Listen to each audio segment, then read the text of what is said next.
Hi, I'm Diana, and I'm here to talk about D&D, as always. So, I've got this really cool idea for you, the ScrollTree. The ScrollTree is really an interesting thing, and it gives you a great opportunity to let the players choose their own poison. Because, of course, it's all up to you what goes onto the ScrollTree. You get to choose as the GM. The players all get to figure out, oh, I want this one. And then that way they are responsible for what choices are made during the game, or what treasure they get, or what monsters come out. It's up to you. Well, this is a really easy prop. What it really is are a series of springs.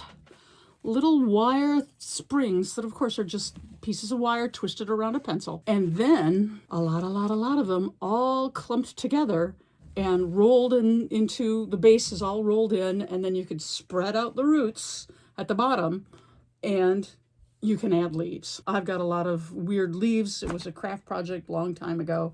I had a ton of them.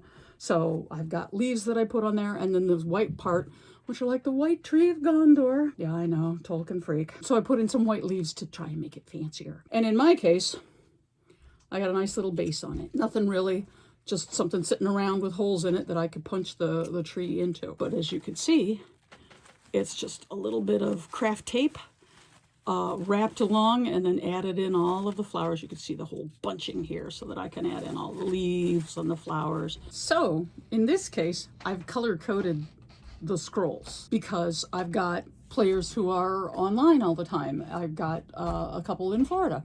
So the idea of putting it on the table and going, hey, everybody, pick a scroll from the ScrollTree, or we go around, or if somebody hit the trap or opened the chest or whatever, I'm like, take a scroll. But in my case, the idea of, well, I can show you a ScrollTree, but you're all the way in Florida and I'm in Michigan. Look, here's a ScrollTree. What color do you want? And that way they have every opportunity to say, oh, I'll take the yellow one. Oh, I'll take the hidden one underneath all the leaves. And then little pieces of paper. And you unroll them. And there's writing on them. This one says, can transfer your hit points to somebody else permanently.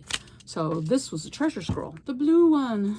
And then I've got a small school of lionfish sea serpents flopping on the beach, breathing in gasps of air, swimming in the surf are great black walruses. And now the players can choose whether they're going to fight the sea serpents, let them just die, return them to the sea, or fight the walrus, because the walrus are probably there to eat the sea serpents. There's a lot of interesting choices, role-playing, and encounter. And if all else fails, you just roll this back up, put it back in a spring. Maybe they didn't do that one. Maybe they did. And of course, it can be treasure, it can be encounters. It's a lot of fun. I have a kitty who wants to help. Huh, Indy? You want help?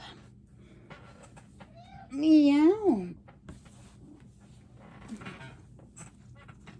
Indy only wants to help so much. Boop. So the idea originally came from a little tiny sculpture with little silver wire that came up and made a money tree. You can find them at craft shows sometimes, depending on who's selling at the craft show. But it was this beautiful little tree sculpture, and you rolled up a dollar bill and you put them in all of the little springs and you made a money tree. And that way you could give somebody money.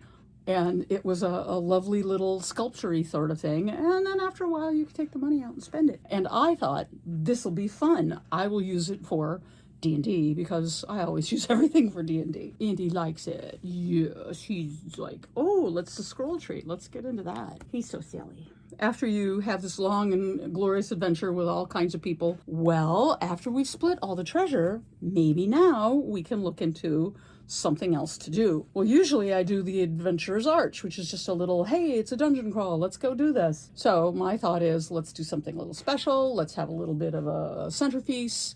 Let's just have some fun. So one of the things that I'm doing tonight is I'm dividing treasure from weeks and weeks and weeks of this fairly long series of adventures where they picked up a lot of interesting things. And I've been keeping a list, they've been keeping a list, and then we coordinate back and forth and go, well, I think you found this. And then they go, but you forgot this, Diana. And I'm like, you're right, I forget things. Because I'm in the middle of minding everybody around the table. So let's take a different level of characters, one that wasn't on this adventure, and we'll just have something that they can do. We might never actually have a chance to finish this off. And then I could set it aside and do it again some other time. It's all prepared, it's all ready to go, but it's a fill-in sort of thing. And they can pick a scroll. I could set it out. There's a centerpiece. Everybody goes, ooh, ah, including Indy, who's very happily sitting here with me. He's a good kitty. Oh, yes, he is. Sorry, cat interrupt us. I'm not sure what I was saying. Yeah, he's a good boy. So we'll put out the scroll tree and we can have a couple of encounters. In this particular evening, I've set it up for encounters. So we'll have a couple of things that if we're like, well, we have time, let's do one more. We'll have a good time tonight. It'll be fun. And we'll see how many scrolls get picked. So, scroll tree tonight. We'll see how it comes out. I'll let you know what happens. All right. Bye.